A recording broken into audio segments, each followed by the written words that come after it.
देखा काले काले पुरुष से पूछा तुम कौन हो? मैं राजा हूँ, मेरे राज्य में तुम बैल के पैर नहीं काट सकते। चरणों में गिर पड़ा, बोले महाराज मैं कलयुग हूँ। बोले तुम कलयुग हो, मेरे राज्य में नहीं रह सकते। तो बोले महाराज कोई जगह दे दो, मेरा समय आ गया है। 4 जगह दी है कलयुग को राजा परीक्षित ने। कौन कौन सी? द्यूतम पाना स्त्रियासूना यत्रा धर्म चतुर्विधा। सबसे पहली जगह दी है, हे कलयुग तुम कहाँ रहोगे? बोले जहां जुआ खेला जाता है वहां रहोगे कपट के रूप में। तो भैया आप लोग सुन रहे हैं ना, जुआ खेलते हो तो बंद कर दीजिए, कलयुग है। नहीं कहो महाराज, वैसे तो हर बार ही बता के जाओ। मैं नहीं कह रहा, भागवत कह रही है ना, जुए में कौन है? कलयुग है। लेकिन हमने देखो गांव में जब भी कभी चल के हम जाते हैं ना, तो बूढ़े बूढ़े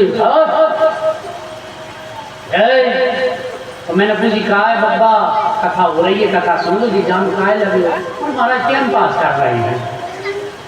अच्छा बताओ, टाइम पास माला लेकर भी तो करो, सीताराम सीताराम। अरे भैया गलत चीज, जहर तो जहर है, चाहे उसे उजेले में खाओ चाहे अंधेरे में खाओ, जहर को मारता है। चाहे तो हंसी में जुआ खेलो, चाहे मजाक में खेलो, चाहे टाइम पास में खेलो, वो तो जुआ है। बताओ आप। तो कई लोग तो आजकल ये कहते हैं, एक बब्बा से तो हमने पूछा, मैंने कहा दादाजी कहा है खेल रहे हो? जो कहा है बोल महाराज हम तो देला पकड़ खेल रहे हैं। ठीक कचू हो तो देला पकड़, तुम जाना तो मैंने खेल भी रही थी। तो मैंने कहा जान का हो? तो बोली देला है पकड़ फेंक। तो मैंने बब्बा से पूछी, मैंने कहा दादाजी आज तक जब से संसार में कोई नहीं देला है पकड़ पाओ? बोले आज तक तो नहीं पकड़ो हो। तो मैंने कहा जो आज तक पकड़ा नहीं हुआ, बाय पकड़ में काहे बैठे हो? अरे जाए पकड़ लो, जिससे कल्याण हो जाए, परमात्मा है जिरिया सरकार है, पकड़ लो भैया। बाय पकड़ ले, जो उनसे पकड़ ले से ना वो पकड़ो हुए, और ना कोई मतलब है पकड़ो ही आज तक नहीं। अरे इसे पकड़ लो परमात्मा को, जो इसे पकड़ लेगा उसका जीवन धन हो जाएगा, उसका उद्धार होगा। इसे पकड़ लो। तो पहली जगह कहाँ दी है? जुए में रहोगे। कलियों ने कहा ठीक है महाराज। दूसरी जगह पानम, मदिरा में रहोगे, मद के रूप में। अच्छा बताओ भैया,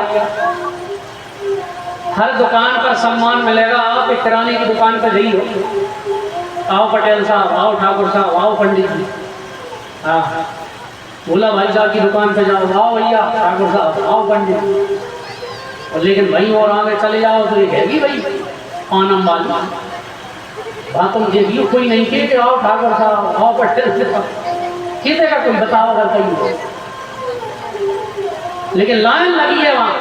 अच्छा एक बात और है, जिरिया सरकार सेवा समिति वालों ने कितने पंपलेट छपवाए, 10-20 हजार रुपये जही में खर्च कर रहे, खाए ए भैया कथा सुनो तुम्हारा कल्याण हो जाए।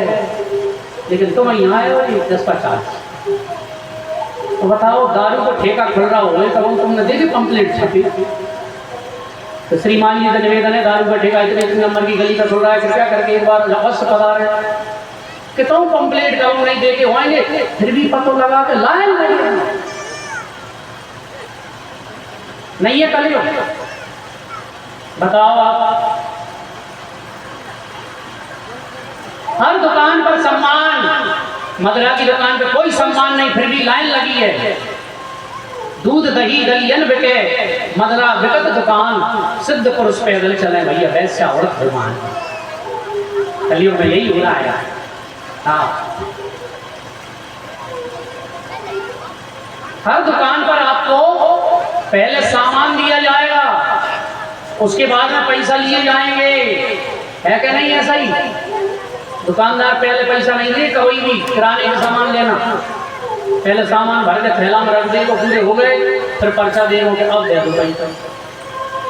लेकिन हमने देखो है कि वहाँ दारूवारी पे खिड़की होते हल्की से, जैसे ही नंबर आओ तो पहले तो पैसा दो, और फिर वहां से बदाल की।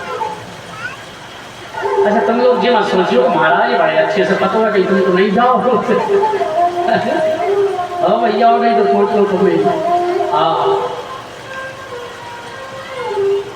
हर दुकान पर सम्मान है, लेकिन वहां सम्मान है, फिर भी लाइन लगी है।